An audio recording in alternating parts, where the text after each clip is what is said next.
حضرت عبد الرحمن بن عوف فرماتے ہیں کہ میری زبان سے نکلا، سامنے ابو جہل نظر آیا، میں نے اشارہ کیا کہ دیکھو وہ ابو جہل ہے۔ یہ دونوں بچے ایسا ٹوٹ پڑے اس پر، مجھے بہت خوشی ہوئی اور میں نے دعا مانگی کہ اللہ تعالیٰ ان دونوں نوجوان کی، ان کی نیت کے حساب سے ان کی مدد فرمائے۔ بہرحال دونوں نوجوانوں نے ابو جہل کو نیچے گرا کے اور زخمی کر کے انہوں نے یہ سمجھا کہ اس کا انتقال ہو گیا، مر گیا، چھوڑ دیا، چھوڑ کے چل دیے۔ لیکن ابو جہل کو سانس چل رہی تھی، اس پر نظر پڑی عبداللہ ابن مسعود رضی اللہ تعالیٰ عنہ۔ حضرت عبداللہ ابن مسعود رضی اللہ تعالیٰ عنہ بہت کمزور صحابی تھے۔ ابوبکر صدیق رضی اللہ تعالیٰ عنہ صحابہ میں بہت کمزور تھے، بہت نحیف، کمزور، بدن بھی بہت زیادہ ہیوی نہیں۔ عمر بن خطاب رضی اللہ تعالیٰ عنہ بہت لئیم شہیم، قد بھی بڑا لمبا، خالد بن ولید کا، زبیر بن عوام کا قد اتنا لمبا تھا کہ گھوڑے پر بیٹھنے کے لیے گھوڑے پر پانی اٹھاتے تھے، گھوڑے پر بیٹھنے کے لیے اس انداز سے، جس انداز سے ہم بکری کو اپنے نیچے لے لیں، اس انداز سے گھوڑے پر بیٹھ جاتے تھے۔ لیکن ابوبکر صدیق رضی اللہ تعالیٰ عنہ بہت کمزور تھے، لیکن کمزوری کے باوجود اس دنیا میں معراج کا واقعہ، عجیب بات چل رہی کہ رجب کا مہینہ ہے، کل 2-3 نوجوانوں نے فون بھی کیا کہ حضرت اس مہینے میں ذرا شب معراج کا بیان، میں مولانا عبد الرحمن بن عوف کا بیان چل رہا ہے، اس کے بعد انشاءاللہ میں معراج کا بیان بھی، اللہ کے نبی صلی اللہ علیہ وسلم کے معراج کا بیان بھی کروں گا اللہ نے چاہا۔ ان نوجوانوں کو طلب، امت پیاسی ہے، امت چاہتی ہے کہ ہمیں کوئی نصیحت کرنے والا ہو، لیکن ہم نصیحت کرنے والے اللہ جانے کیا کر رہے ہیں۔ ایک ہفتے میں ایک دن ممبر ملتا ہے جمعہ کا، اس میں بھی ہم آئے سائے بک بگا کے ہم معاملہ ختم کر دیں۔ ذمہ داری ہے یہ وائس کی، پوچھا جائے گا مجھ سے کل میدان محشر میں کہ لوگوں کو کہتا تھا خود کیا کر رہا تھا، یا ایھا الذین آمنوا لما تقولون ما لا تفعلون۔ عبد الرحمن بن عوف رضی اللہ تعالی عنہ، کیا بولنے جا رہا تھا بھول گیا، بہرحال جی ابو جہل کو اشارہ کر دیا انہوں نے۔ عبداللہ ابن مسعود رضی اللہ تعالیٰ عنہ پہنچے، عبداللہ ابن مسعود نے تلوار نکالی، سینے پر یہ گھٹنا رکھا ابو جہل کے، اور فرمایا کہ اے میرے اللہ کے اور میرے نبی کے دشمن، آج کیسا احساس کر رہا ہے؟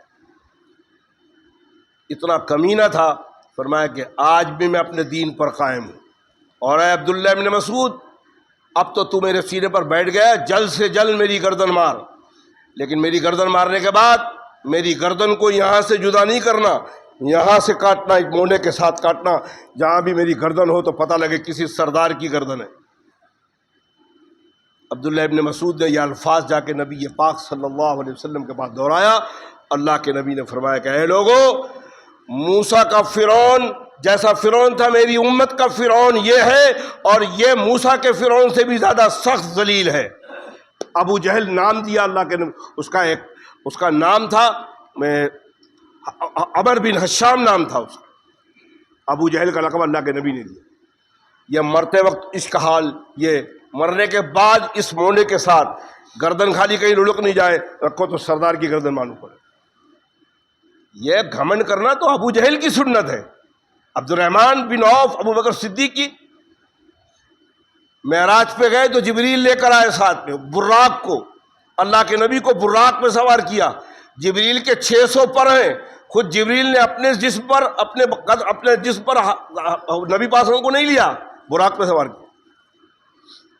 2 ساتھی تھے، ایک معراج کا ساتھی، ایک غار کا ساتھی۔ غار ثور پہنچے، حضور اکرم صلی اللہ علیہ وسلم کفار مکہ کے پیر کا نشان نہ ہو تو پنجے کے بل چلنے لگے، کچھ خون نکلا نبی پاک صلی اللہ علیہ وسلم کی انگلیوں سے۔ ابو بکر نے بڑی محبت سے پوچھا فرمایا یا رسول اللہ، اب آپ زمین پہ پیر نہیں رکھیں گے تو اے ابو بکر مجھے کون سوار کرے گا؟ فرمایا ابو بکر کا کندھا حاضر ہے، ابو بکر سوار کرے۔ اس لیے حضرت علی فرماتے تھے کہ صحابہ میں سب سے بڑے بہادر ابو بکر صدیق ہیں۔ سامنے والے نے پوچھا کیسے؟ فرمایا نبوت کا بوجھ اگر اس کائنات میں کسی نے اٹھایا ہے وہ ابو بکر صدیق نے اٹھایا۔ عبد الرحمن بن عوف رضی اللہ عنہ فرماتے ہیں کہ میں نے جب حضور کو فرمایا تو حضور نے فرمایا کہ بہرحال ابو جہل کا قتل ہو گیا۔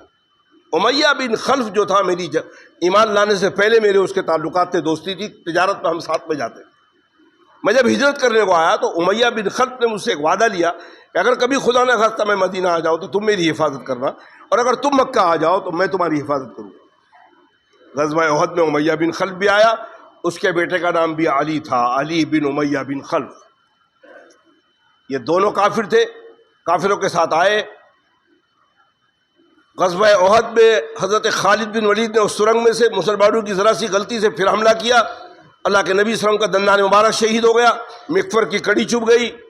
اللہ کے رسول نے ان صحابہ کو گھیرا، جن صحابہ نے گھیرا تھا اس میں عبد الرحمن بن عوف بھی شامل تھے۔ عبد الرحمن بن عوف فرماتے کہ میں جب مال غنیمت میں کچھ تلوار اور کچھ زرہ وغیرہ چھوٹے میں اس کو لینے گا تو امیہ بن خلف کی نظر پڑ گئی، اس نے مجھے آواز دیا کہ اے عبد الرحمن بن عوف، تو نے مجھ سے وعدہ کیا تھا کہ میں مدینہ آؤں گا تو میری حفاظت کریں گے، میری حفاظت کراؤں، مجھے بچا۔ میں نے علی کو اور امیہ بن خلف کو اپنے ساتھ لیا۔ اتنے میں حضرت بلال کی نظر پڑ گئی امیہ بن خلف پر۔ امیہ بن خلف حضرت بلال کا آقا تھا، بہت ستایا تھا حضرت بلال رضی اللہ تعالیٰ عنہ کو۔ حضرت بلال سے 30 درہم میں حضرت بلال سے کو خرید کر امیہ بن خلف نے آزاد کروایا تھا ابو بکر صدیق رضی اللہ عنہ۔ نظر پڑی، حضرت بلال نے زور سے چلایا کہ اللہ اور اس کے رسول کا دشمن یہ امیہ یہاں کھڑوایا ہے، مسلمانوں سے کوئی بھاگ رہا ہے۔ مسلمانوں نے حملہ کر دیا۔ عبد الرحمن بن فرماتے کہ یہ میری امان میں ہے، میں نے اس کو امان دی ہے، لیکن مسلمانوں نے سنا نہیں۔ حباب بن منظر رضی اللہ تعالیٰ صحابی کا نام ہے، انہوں نے آگے بڑھ کر جو تلوار مارا تو امیہ بن خلف کی ناک کٹ گئی، وہ گرا، اور عبد الرحمن کو کہا کہ اب تم مجھے بچا نہیں سکتے، اب تم جاؤ یہاں سے۔ بڑا میں چھوڑ کے ہٹا۔ مسلمانوں نے امیہ بن خلف کو اور اس کے بیٹے کو قتل کر دیا، جیسا اس نے کیا تھا اللہ نے اس کے ساتھ ویسا معاملہ فرمایا۔ یہ دوسرا واقعہ۔ فرمایا غزوہ احد میں کچھ صحابی شہید ہوئے، اللہ کے نبی گھوڑے پر سوار ہو کے فرمایا کہ سعد ابن ربیعہ نہیں دکھ رہے ہیں، کون ہے جو اس کی خبر لائے گا؟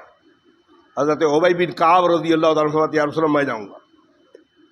ابی بن کعب پہنچے تو مسلمانوں کی لاش لاش کی ڈھیر پڑے ہوئے تھے، اور سعد ابن ربیعہ 2-3 آدمیوں کی لاش کے نیچے تھے، لیکن سانس چل رہی تھی۔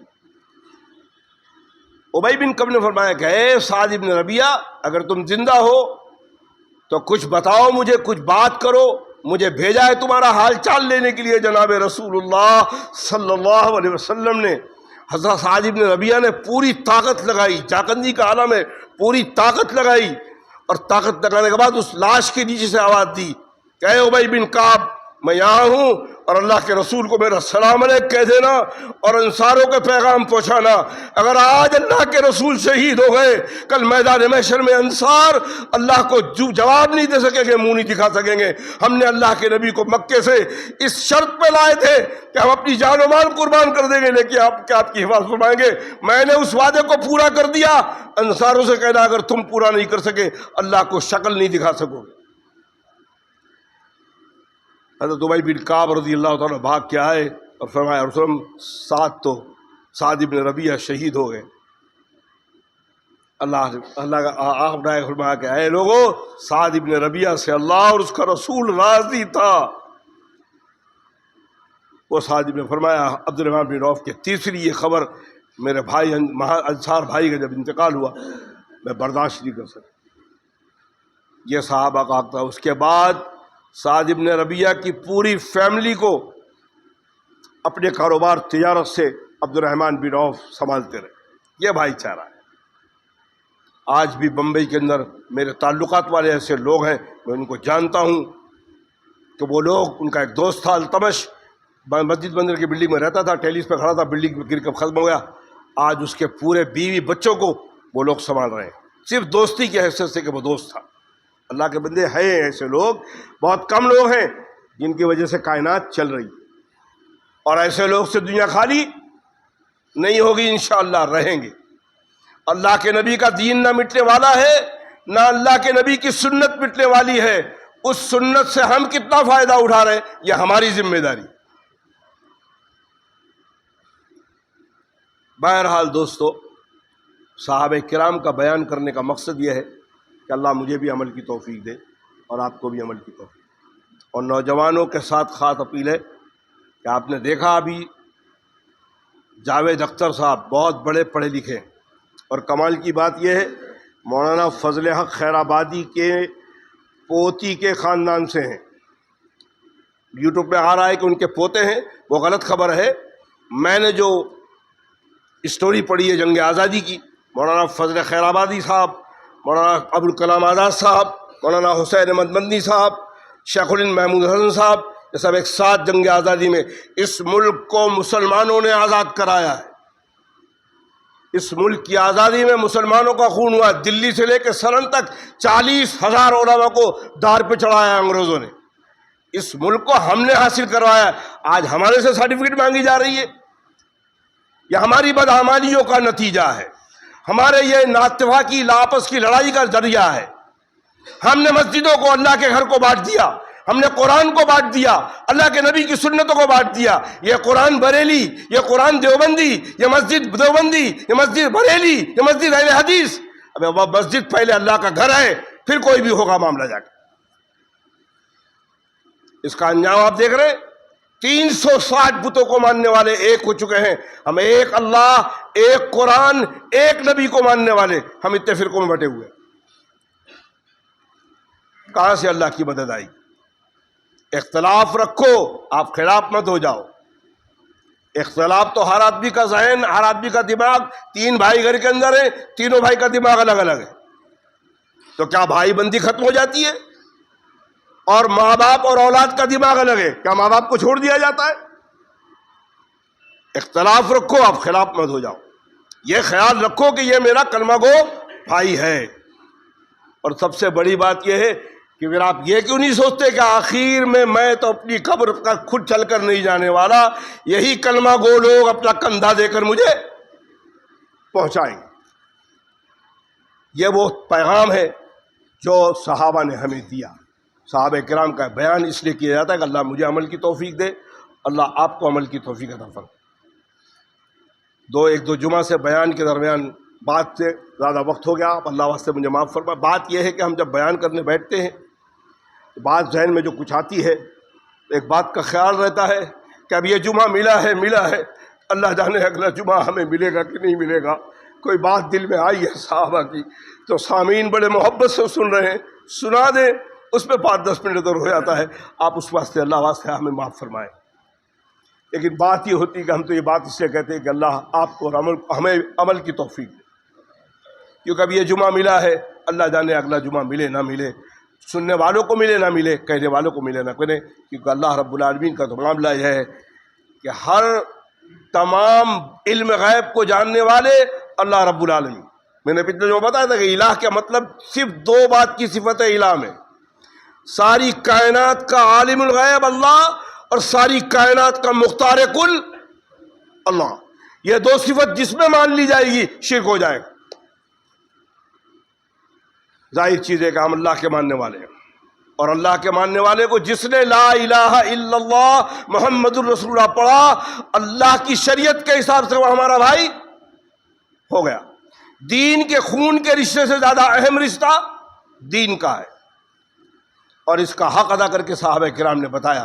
میں نے مہاجر اور انصار کا پچھلے جمعہ واقعہ سنایا تھا کہ کیسے سعد ابن ربیعہ نے اپنے مہاجر بھائی کے ساتھ معاملہ بھائی چاری کا کیا۔ اللہ ویسا بھائی چارہ اس امت میں اب اس وقت پیدا فرما دے۔